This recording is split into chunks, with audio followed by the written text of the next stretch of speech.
Welcome to the UCM Interface Bible Study dito sa 702 DZAS FEBC Radio TV. Agapay ng Sambayanan. Isa itong conversational expository Bible study program hatid sa inyo ng UCM Interface, ang Young Adults Ministry ng Union Church of Manila. We do our best to study context and let Scripture speak for itself. Ang programang ito ay isang teaching ministry ng Union Church of Manila, a church of many nations committed to making disciples who are transformed by the gospel of Jesus Christ. Hey, welcome everyone. Welcome. So, my name is Gutch, and I'm today Rainier. we got Rainier. I'm Ben. I'm Prissy. Ano ba nangyari nung Esther 2, the big parts? Ben was the one who led the discussion. I remember there were 5 chunks. First one is King Xerxes wanted a new queen because he needed some sort of a PR thing to boost at that time because he failed the war. Yeah. He had no money. And then so he needed to find more favor again from his subjects. Okay. So a queen would boost that. Alright, Okay. second. Second one is in comes the introduction of Mordecai with an emphasis on his Jewish lineage. All right. Third chunk is Esther became part of the harem. And while she was in the harem, this now is the fourth part, Esther finds favor in Haggai and eventually finds favor in Xerxes And and then- became queen. The fifth part is Mordecai falls a plot to kill the king, an assassination plot. Mordecai was able to inform Esther, who is now queen, and then the king killed the plotters, and Mordecai's name is now in the book of the Chronicles of Good Deeds. Okay. But for some reason, he was not. He was not rewarded. He was not rewarded for anything at all. Yeah, he was not He was rewarded. not yeah. rewarded recognition. for that. Okay, and now we are on Esther 3. Before we start, why don't we go through our reading? Esther 3.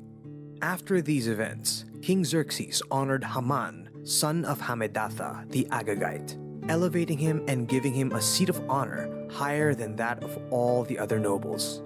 All the royal officials at the king's gate knelt down and paid honor to Haman, for the king had commanded this concerning him. But Mordecai would not kneel down or pay him honor. Then the royal officials at the king's gate asked Mordecai, "Why do you disobey the king's command?" Day after day they spoke to him, but he refused to comply. Therefore, they told Haman about it to see whether Mordecai's behavior would be tolerated, for he had told them he was a Jew. When Haman saw that Mordecai would not kneel down or pay him honor, he was enraged. Yet, having learned who Mordecai's people were, he scorned the idea of killing only Mordecai.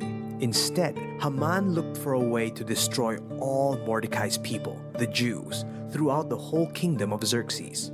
In the 12th year of King Xerxes, in the first month, the month of Nisan, the Pur, that is, the lot, was cast in the presence of Haman to select a day and month, and the lot fell on the 12th month, the month of Adar.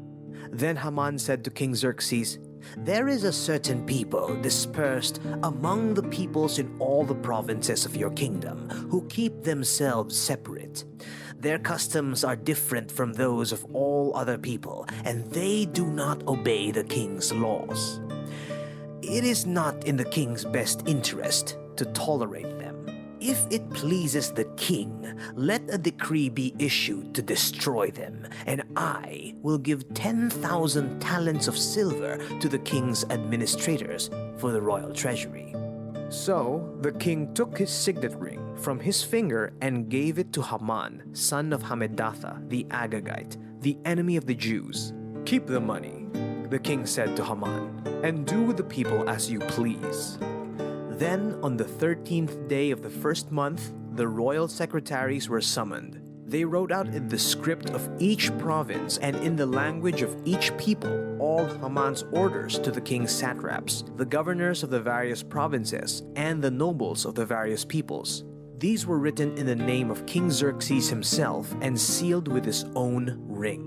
Dispatches were sent by couriers to all the king's provinces with the order to destroy, kill, and annihilate all the Jews, young and old, women and children, on a single day, the 13th day of the 12th month, the month of Adar, and to plunder their goods.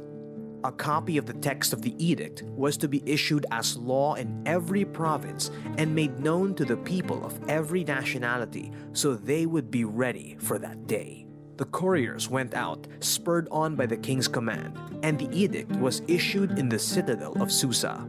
The king and Haman sat down to drink, but the city of Susa was bewildered. Prissy, ano ba yung ating mga chunks? Yeah, we There are have 15 verses? we have 3 big chunks. So the first part is Mordecai versus Haman. Then part 2 is plot to kill the Jews, and part 3 is the decree. All right. So part 1, Mordecai versus Haman, verses 1 to 6. So after these things, recap, what was the 5th part? Plot. Yeah, the foiling plot. of the Yeah, plot. the foiling of the plot. Yeah, and we gave a lot of emphasis on this, that Mordecai wasn't rewarded immediately after, which is very strange, right? Right. Check how many years have passed. Compare verses 2:16 and 3:7.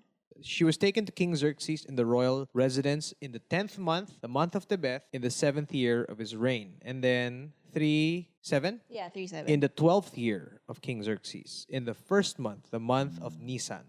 Okay, so from the 7th year to the 12th year, it would have been 4 to 5 4 to 5 years. years. Yeah, so it's been a while. Matagal na. Pero pag pinasa wow, mo okay. parang the next day, hindi pala. Ibig sabihin matagal na rin queen si Esther dito. She's been there for a while, but still he's unrewarded, and we'll see how this may have played out in his character. For the next part, so I only found out about this while reading for Esther. We'll note that the author has a poetic license. Ano yung tinutukoy mo dito? It could be the naming, because we're introduced to a new character, Haman, called the Agagite, right? And this is juxtaposed to Mordecai being a Jew. Haman, the author could have named him an Agagite, not necessarily a literal sense that he was an Agagite, but it could be a symbol for someone who hates the Jews. Ano ba yung... It's an Agagite. What does that mean? Ano yung reference nung Agagite? Actually, we can see references in Deuteronomy, Exodus, and 1 Samuel 15. Okay. So in Deuteronomy 25, 17 to 19, Amalek was the first tribes of people to attack Israel, God's newly formed covenant nation. So God promised that he will blot them out of memory. Okay. And then Exodus 17:16 says that Israel will be at war with them for generations. Eventually, God will blot them out for memory, which he does in 1 Samuel 15. So, And yun nangyari sa Samuel, kung tama ako, si Saul. Si Saul, he was commanded to annihilate. Right. yeah, even their livestock nga daw. Dapat pati animals. Pero hindi nangyari. But he didn't do it. yun, Yeah, and then- And spared the life of Agag. Yeah, he was the king at the But time. eventually, Samuel, the prophet. Samuel, Nakakatawa pa nga he confronts Saul, tapos sinabi pa na he even heard the sheep bleating in the background. medyo may comedy pa. Like, ano yun? Did you do everything that God commanded you to do? Tapos sa background na, And then he blames his men, like, the men wanted to keep the best of the livestock. ikaw yung hari, di ba? Yeah. Samuel actually tells him because of what he did, it was such a great sin, that God will give his kingdom, the kingdom of Israel, to his neighbor David. And eventually, Samuel King's Agag himself was hacked into pieces. Kawawa nga si Agag because he thought na, I was spared. Good na ako. Akala niya na, someone's gonna Okay save me. na. Tapos hindi pa. Yung prophet pa yung Prophet pa pumatay. yung pumatay sa kanya. Medyo eh. violent Hindi. din. In 1 Samuel 15, we see in the ending that the Amalekites were annihilated completely, King Agag being the last one. So the author of Esther could have just used it as a literary sense that Haman's just someone who hates the Jews so much. Kaya meron siyang alias na Agagite. Pero Actually- pwedeng hindi talaga siya literally a descendant of King Agag. Yeah. Poetic license to call him Agagite just because he's He An hates the enemy Jews. of the Jew, or enemy, he hates the Jews. Yeah. An enemy of the Jews. Okay. Yeah, there are other examples of using the poetic license. Like Haman, in Persian, it means magnificent, but in the Hebrew language, it sounds similar to a word that means wrath. And si Okay. Xerxes, diba, he's named Ahasuerus, so got me thinking too, why was he named differently? And then it could be because he wanted to call him King Headache. Yeah, King Headache. Well, with everything he's doing, I don't understand sakit na why. naman sa ulo itong hari. Yung hari ng sablay. Parang ganun. Okay, so this is quite striking to introduce Haman as an Agagite because the Jews in post-exile were having an issue, right? Are they still still God's people even after breaking the covenant. They are not in the right place anymore, right? They're not in the promised land. Exile na sila. Yeah, so And they chose to be there. yeah, and Kasi may dalawang batch na umuwi. Oo nga, pero ayaw nilang umuwi. Oh. so that was the big issue. And then when you're introducing this kind of character, if you were a Jew, magugulat ka. So they were going to find out if God's still going to keep his promise to them, even when they broke the covenant with God. So, given that background of who Mordecai the Jew is and who Haman the Agagite is, why do you think that Mordecai didn't bow down to Haman? Sa tingin ko, kasi may reputation na tong si Haman. Kaya nga bansag sa kanya, Agagite. Meaning, he really hates the Jews. Palagay ko, si Mordecai, nagre-rebelde. Sino ba tong taong to para respetuhin ko? Galit ito sa amin eh. Yun ang tingin ko doon. Okay. Just from a plain reading Right. of the narration of the story. He didn't want to bow down to somebody who was considered an enemy of his people. Oo. I read- Binigyan ka lang ng power, papatayin mo kami. I read the part na that could be a reason why Mordecai wanted to keep Esther's Jewish identity a secret. Kasi he knew at the time people had like strains against the Jews. That's really very possible. Dito pa lang naman na-introduce yung character na to eh. Previously, hindi pa natin alam kung sino tong... Si bakit Haman. tinatago ni Mordecai yung identity ni Esther. Right. Yun pala, now we know. Merong isang well, he's very powerful. Yeah, he's second in command. Right? Second in command. Galit ito sa Jews, kaya buti pa tumahimik ka na lang muna, Esther. Huwag mo nang bistuhin yung sarili mo. And then Haman finds out Chinismis about it kasi chinismis. Chinismis ng mga royal officials. Right. And then dun rin nalaman ni Haman tong si Mordecai is a Jew. Is a Jew. And that was... Parang sinasabi lang na, baka kaya ayaw niya mag-comply kasi Jew yan eh.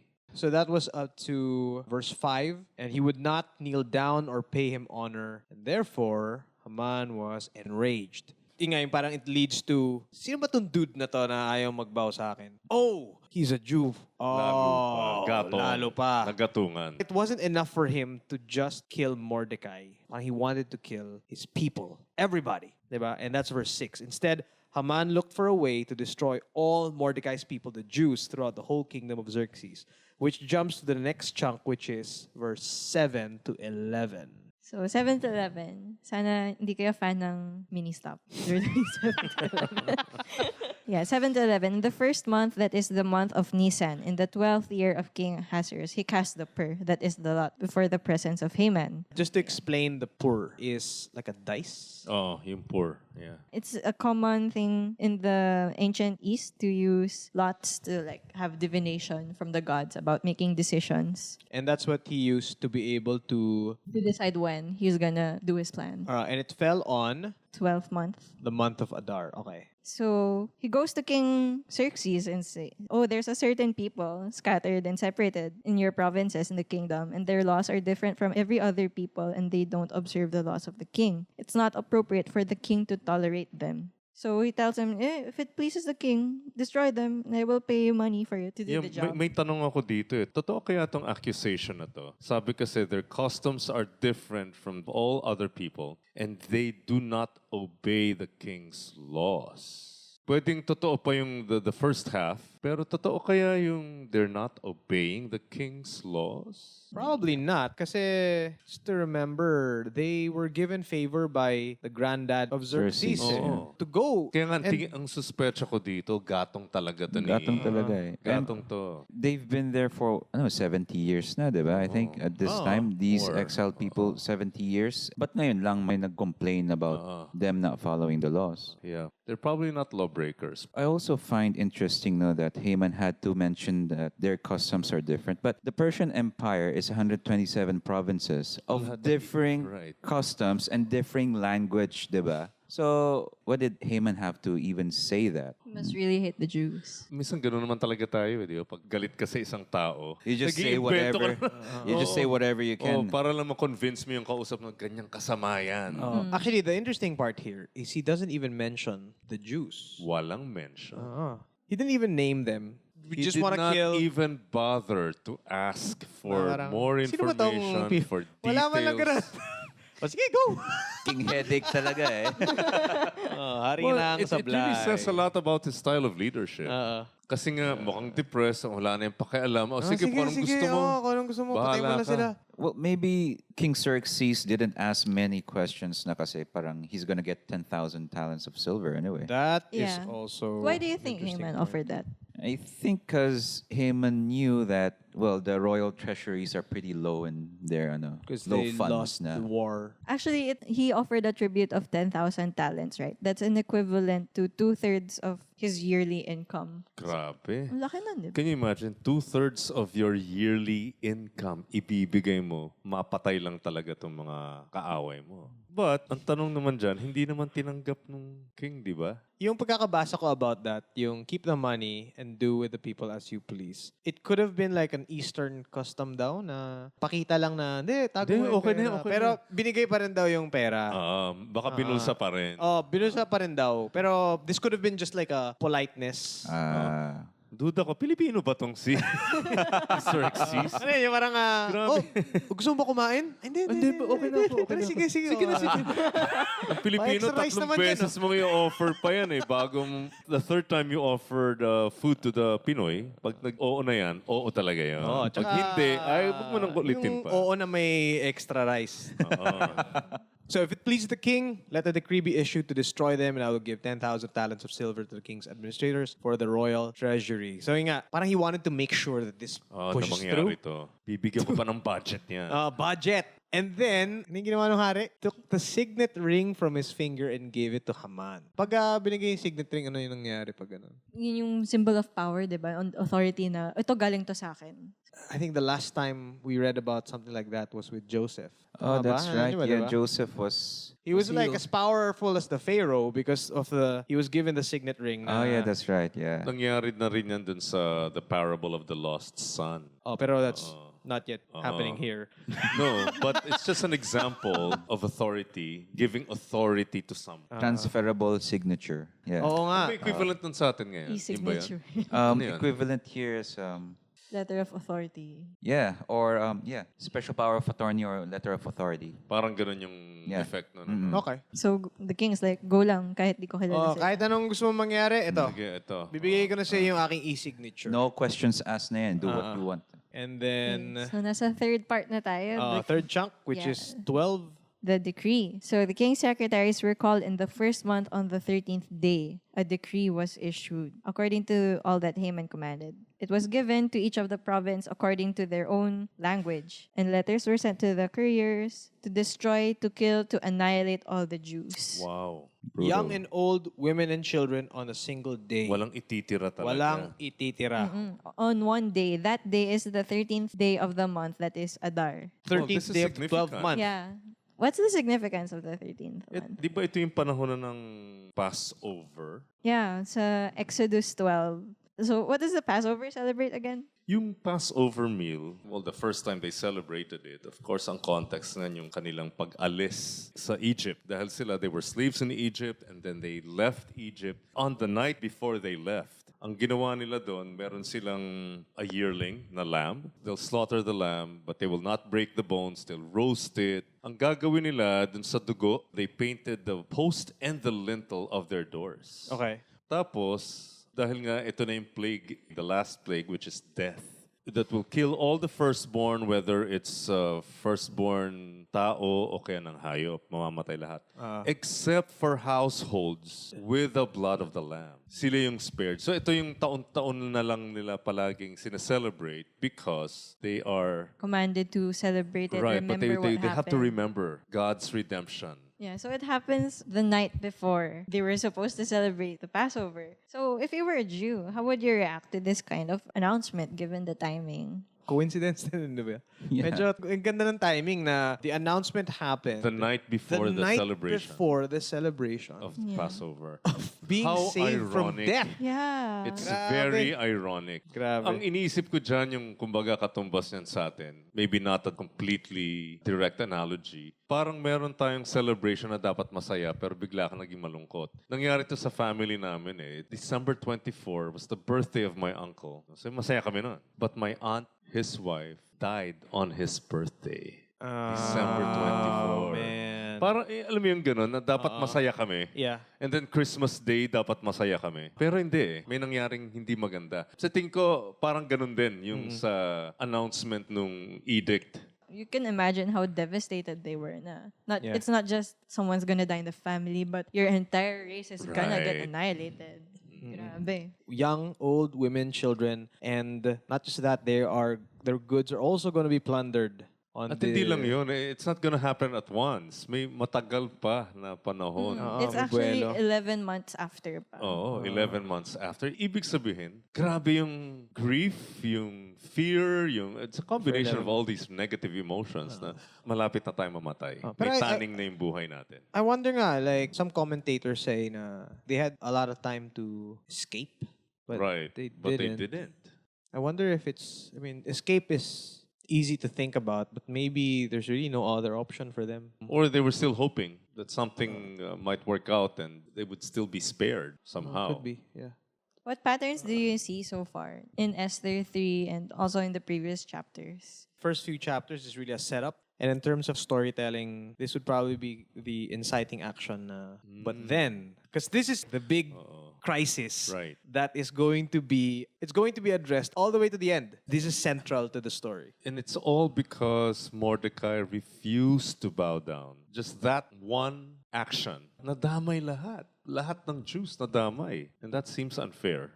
There's also injustice evident that the disobedience of one person, like Mordecai, Vashti, affected everyone else. Right. There's that kind of injustice. And also, in terms of respect, what do you see? Actually, the patterns. two patterns terms that I of saw from chapter 1. There's the edict that demanded the respect of the wives to the husbands. It's a law na parang you must respect your husband. It's kind of weird. I think we discussed that dun sa chapter 1. It's kind of weird na respect is forced in a law. Respect is something that you earn. Right. Diba? Right. And yeah. then here, It's never imposed. and then here, Haman also demands respect. Pero when he doesn't get it, Ginamit din niya yung and then batas. force then. Those in power are demanding respect by using the law. The law. That's right. So what key events needed to happen? Do you see the little coincidences again?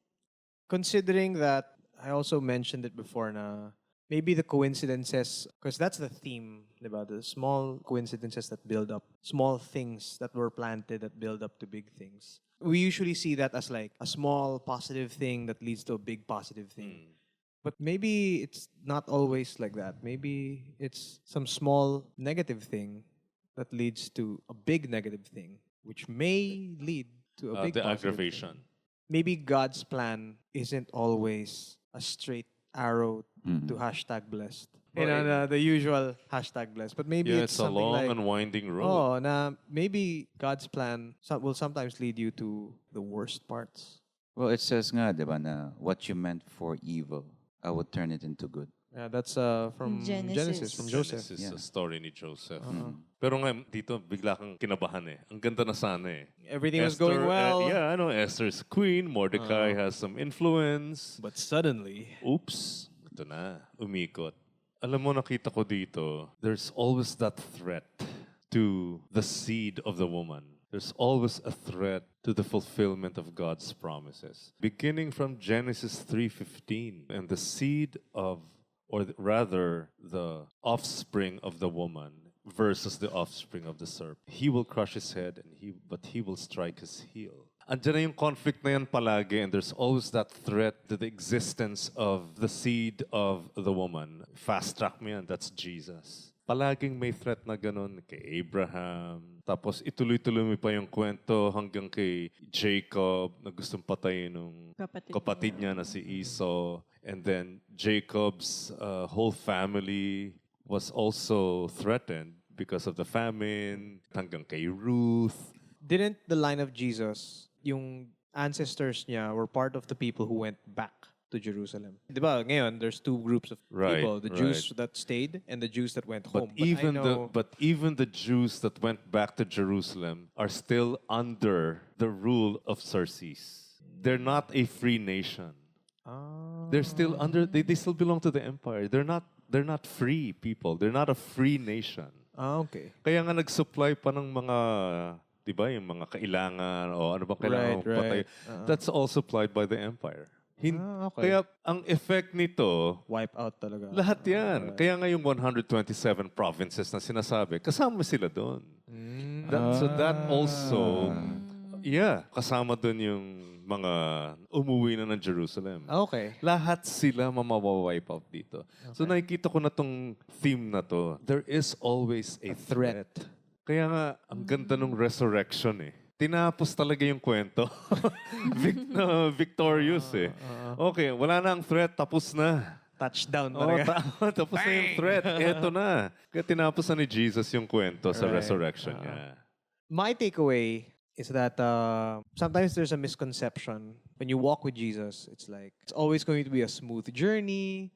Everything's walk gonna in be the park. fine. Small positive steps going to big positive breakthroughs. Parang Hindi ganun, ganun eh. Hindi ganyan na nangyayari sa Oo. kwento na to eh. And yet here, you see them experiencing God's plan, and yet it's taking a bad turn. Naisip ko lang bigla while you were saying that. In Psalms 23 that it says here, even though I walk through the valley of the shadow of death, I will fear no evil. So it implies that it is inevitable that we will face evil right there. And this is exactly what's happening here. They're facing evil. That's nice. And they don't know what's yet to come. Right, that's the inevitability of going to dark places in life. There will always be dark places. And yet, ano yan? I will fear no evil. And yet I will fear no evil. That attitude will take a big role in the coming chapters, I think. The good thing is we sort of know the end story because Jesus already came. Our future that we can hold fast onto is the promise that in Romans 8:28 that God will work all things together for the good of those who love Him, for those who are called according to His purpose. Those who are called according to His purpose. I think that part of the verse is very important. It doesn't always turn out to be like some people who love God don't really experience like breakthrough in their in injustices. Yeah. Diba? Career, Oh, diba? And family tragedy, life, diba? And they health die. issues. Yeah. So how do we reconcile that? Because of the resurrection, we have an assurance that the ending is a good ending. Yes. The end result Which will is be good. Yeah, because But the process, not necessarily. it's not always a good story in the middle, Yes. but the ending is always going to be a good one. And I think it's important to remember that it's not necessarily the good we want it to be. Right, Or we not how we perceive it. define it. Yeah, Right. because it's all according to God, definition, His purposes. Yeah, Right? Not my purpose, but His. yeah. And that type of faith we will see in action in the next coming chapters. So that's the end of Esther 3, and we'll see you on Esther 4. See you guys. See you guys. See ya. See you. You have listened to the UCM Interface Bible Study here at 702 DZAS FEBC Radyo TV, Agapay ng Sambayanan. Please like and subscribe to our YouTube channel, 702 DZAS FEBC Radyo TV, and Facebook account, 702 DZAS FEBC Radio. Hear our full episodes on Spotify, YouTube, Apple Podcasts, Google Podcasts, at marami pang iba. Join us at Union Church of Manila, Rada, Corno Legazpi, Makati City.